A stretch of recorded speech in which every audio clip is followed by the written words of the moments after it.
John, what are we discussing today? All right, today we're talking about transportation network companies. You know some of the big ones, Uber and Lyft.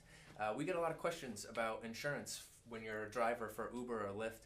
What are you covered for? What are you not covered for?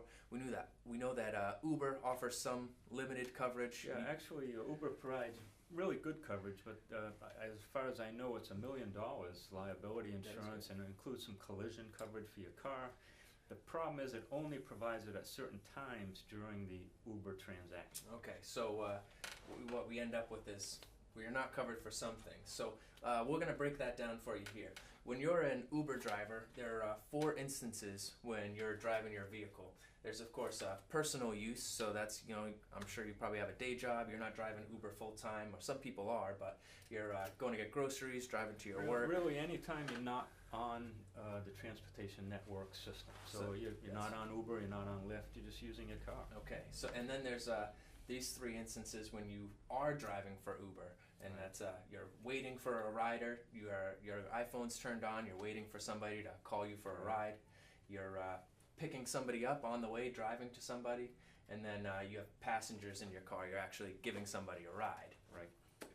So on this personal use part here, we have coverage provided by our personal auto policy, right? Correct. Okay. No exclusions there. Of course. So you're covered under your personal auto policy here, but you're not covered for everything else. Yeah, there's actually an exclusion written into the policy for transportation network company drivers, which makes the policy stop at this point. As soon as you access the device, Uber or Lyft device, the policy will stop. Okay, so what about the Uber coverage, though? What so is Uber's it? real good here once you have passengers in the car, and also once your device has picked up a fare, so you're on your way to get them.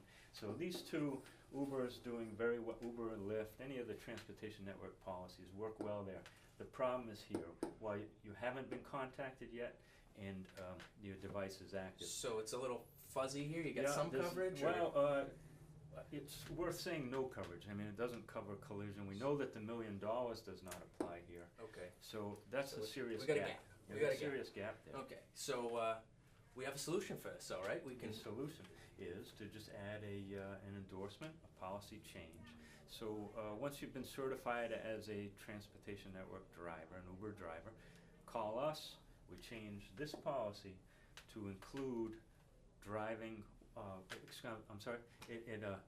We change this policy to cover you while you're waiting for a fare. Okay, so they essentially extend this personal auto policy to cover you while you're waiting for a ride. And that's great because we know Uber's ends here, now yours goes here. No gap, you're covered. We filled in the gap, no more worries. Awesome.